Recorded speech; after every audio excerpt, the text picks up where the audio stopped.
Ens trobem al carrer Constitució número 31, en l'antic solar que ocupava l'antiga fàbrica d'olis de Sabater Ortega. Aquesta estava situada just al costat de la parada del tren i en ella, en un incendi, va succeir la mort de 4 treballadors, segons sabem per una notícia que apareix a La Vanguardia un divendres 31 d'octubre de 1947. La noticia diu així: a última hora de la tarde se produjo un incendio en la fábrica de aceites propiedad del señor Sabater Ortega, en el vecino pueblo de Benetússer. Las llamas destruyeron completamente el edificio y las pérdidas son cuantiosas.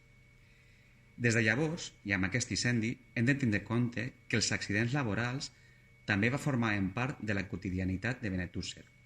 Eren habituals els accidents vinculats a l'ús de la maquinària.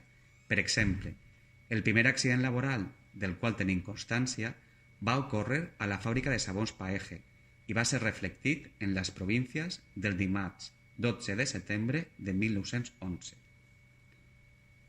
En l'aparició de la indústria del moble, els accidents mecànics en tallers de madera van esdevindre freqüents i en les indústries subsidiàries com la del poliment manual van aparèixer les primeres intoxicacions per químics com el benzol.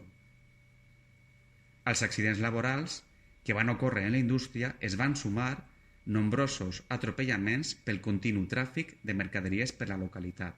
Els accidents van plenar pàgines senceres a la secció de successos de l'època, van esdevindre en un mal endèmic de la població.